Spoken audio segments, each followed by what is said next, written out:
Right then, welcome back. Online time trials. Some good, some bad. We'll start off at Monza in the Genesis X Gran Turismo. No, Genesis X Gran Berlinetta Vision Gran Turismo. What a name. Ridiculous. It's not exactly snappy, is it? We were chasing a 138.899 for gold, 140.819 for silver, so 2 second gap. We'd managed to get it down to a 141.192.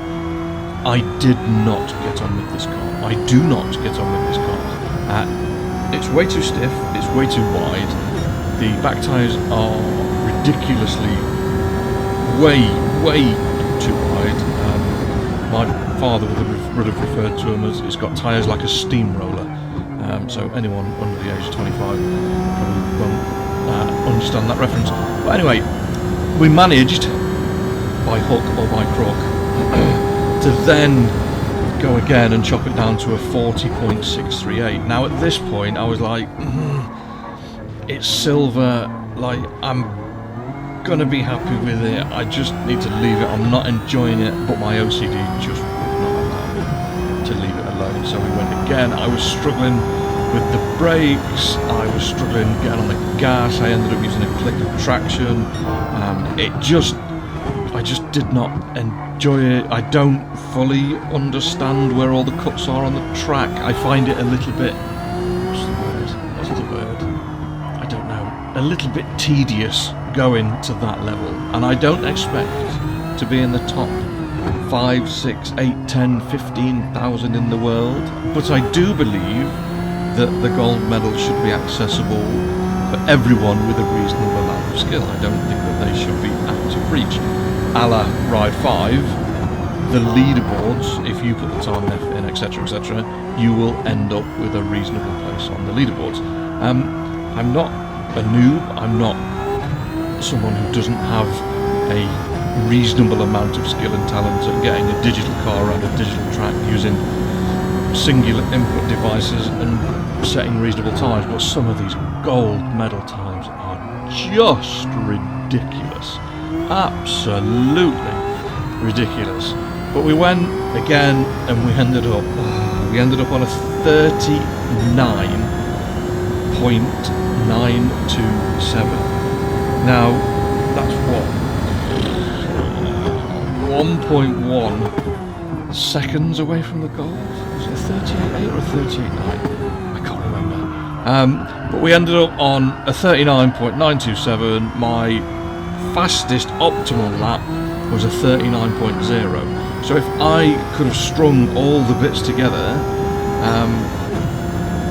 I would have only been, what, a tenth and a half away from the gold medal. But as it sat, we just ended up miles and miles and miles. And I mean, I did a serious amount of laps. 38.8, and we ended up at 39.9. So just over a second away. But it was there. The time was there. But I just could not string the laps together, and it just annoyed me. And then I left the one at Autopolis. Not the last minute, but there was only 14 hours, nearly 15 hours left on the registration period. I hadn't touched it, I'd not looked at it. Again, I find the balance of performance regulations on the Group 4 and Group 3 stuff a little bit weird. You can have a balance of performance, but you must not adjust any settings whatsoever. It's like, okay, but not everybody drives the car the same. So I guess if you get into the swing of things, you're alright. 2 choices, SLS AMG, don't like it, wheelbase is too long, you sit a bit too far back, the feedback from the car through the wheel for me isn't quite right, so I went with the Supra. We had to use hard tyres, which, again, I do struggle with the concept of singular tyre choices within a balance of performance matrix. I get what they're trying to do, they're trying to make it so it's an absolutely 100% level playing field, but again, not everybody uses the same wheel, not everybody uses the same setup with the same settings, so there's such a wide arc of adjustment within that balance of performance that you're sometimes punishing the people that sometimes might need a little bit of a helping hand. But anyway, we went with the Supra, we stuck some racing hard tyres on it, and I try to avoid loading somebody else's Ghost up straight away. I try to avoid putting the corner markers on straight away. I like to adjust my brake balance, but we can't because the balance and performance regulations don't allow it. Swallow the frustrations, just swallow the frustrations, it's fine. I like Autopolis as a track. I think it's a really, really balanced challenge between straight line performance, braking performance, cornering performance, braking whilst cornering, braking whilst accelerating. There's no real kind of noddiness to it. It is a properly interesting track. And we went at a 58.989 out of the box. Gold, 55.852. A couple of 3 laps later, again, we just started taking quite big chunks out of it. Now, within a handful of laps, within 3 or 4 laps, I genuinely will know whether the gold medal is achievable or not. Whether I can string the lap together and put the sectors together is a slightly different story, but it's a little like a car or a motorbike. You go and sit and you think, oh, this is quite nice. Lap 3, we dropped it down to 57.308, and then lap 4, another second and a bit came out of it. So again, we look chasing a 55.8, and we're already down to a 56.0. So we've done 5 laps off the bat, not using a Ghost or corner markers to kind of drag us along as a bit of an advantage. We just gone straight out and tried to see where our singular performance sits. I thought, I'll go and have a look at the leaderboards and see how people are getting on and maybe load a Ghost. I could have loaded the SLS, but there was no point, so I thought, well, I'll load the 2nd or 3rd fastest Supra. I'm not a big enough narcissist to load the fastest Ghost in the world. That's a little bit daft. And the leaderboard's quite close anyway. There's only 3 or 4 tenths between the top 8, 9, 10, 11 places. Corner markers, again, it feels a bit dirty.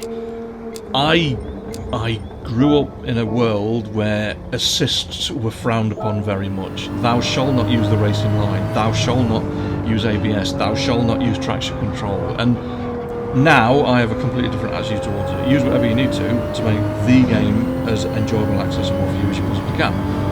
And 4 laps later, we did a 55.7. So not quite 2 tenths inside that 55. Tenth of it inside that 55.8. I didn't think that was fast enough because the last few challenges there's been a kind of lastminute.com shot that's moved the entire leaderboard forward 3 or 4 tenths. So we just kept going and going and going and going, and there is a Ghost there somewhere, I promise. There they are. What I can't understand is where they find the grip and the drive traction. Now I can only assume it's all to do with the device that people choose for inputs.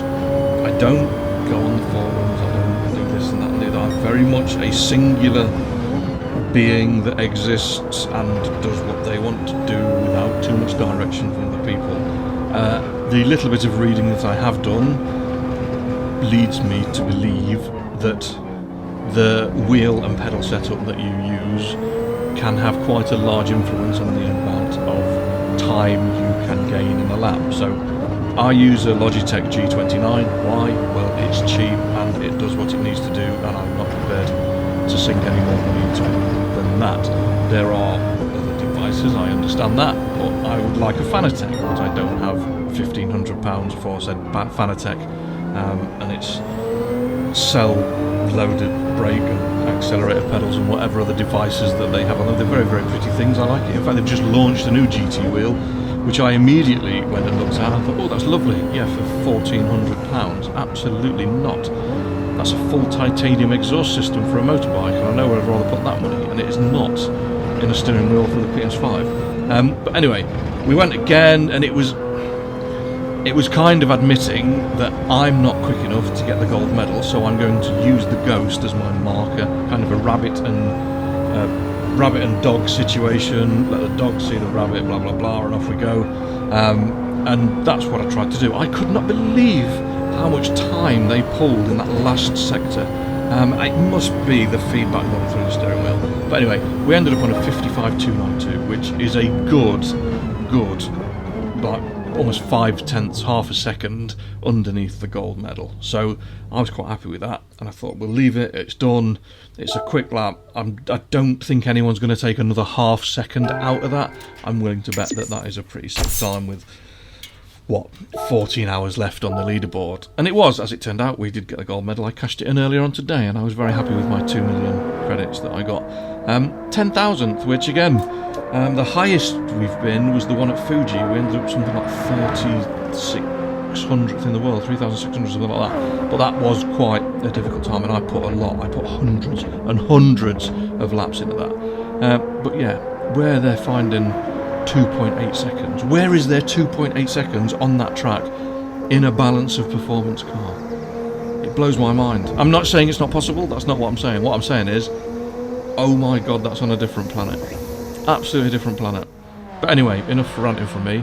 I will leave you with the replays of the hot lap at Monza in the Genesis, which is a very, very good looking car. Shame it's a pig to drive. And the Supra. Thanks for watching. Thanks for commenting, liking, sharing, subscribing. All the usual jazz. And fingers crossed, I'll see you next time. Take care, stay safe. Peace.